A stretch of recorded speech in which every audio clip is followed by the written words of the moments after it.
Hello hi good morning అందరికీ. ఇవాళ ప్రసాదం రెసిపీ ఉండ్రాలను ఎలా తయారు చేసుకోవాలో చూద్దామా. దానికోసం ఒక అర కేజీ వరి నూక బియ్యపు రవ్వను తీసుకొని దానికి సరిపడా నీళ్ళని ఒక గ్లాస్కి 2 గ్లాసున్నర వాటర్ కొలతగా తీసుకోవాలి. అలాగా గ్లాస్కి 2.5 గ్లాసుల నీళ్ళని తీసుకొని ఒక దబరాలో దానికి సరిపడా ఉప్పు, జీలకర్ర, ముందుగా నానబెట్టి ఉంచుకున్న శనగపప్పును యాడ్ చేసుకోవాలి. ఉప్పు, జీలకర్ర, శనగపప్పు యాడ్ చేసుకున్నాక ఆ నీరు మసలేదాకా హై ఫ్లేమ్లో ఉంచుకోవాలి. నీళ్లు మసిలాక దానిలో ముందుగా మనం కొలత ప్రకారం తీసుకున్న అర కేజీ వరి నూకని బియ్యపు రవ్వని యాడ్ చేసుకోవాలి.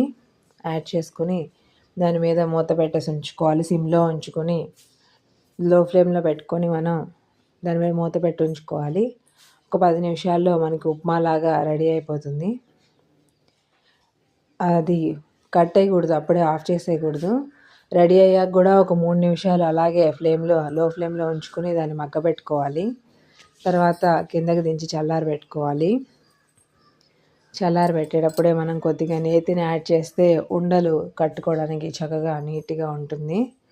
నేతిని ఫస్ట్లో యాడ్ చేయడం కన్నా ఇలా మొత్తం రెడీ అయిపోయాక ఉప్మాలాగా రెడీ అయ్యాక వేసుకోవడం మంచిది. దీన్ని ఒక పెద్ద ప్లేట్లోకి చల్లారబెట్టుకోవడానికి షిఫ్ట్ చేసుకుంటున్నాను. వేడివేడిగా ఉండలు కట్టడానికి ఇబ్బంది అవుతుంది కదా. అవి కొద్దిగా చల్లారాక గోరువెచ్చగా ఉండగానే మనం తడి చేసుకొని ఒక గిన్నెలో నీళ్ళు తీసుకొని తడి చేసుకొని ఉండలు కట్టేసుకోవడమే.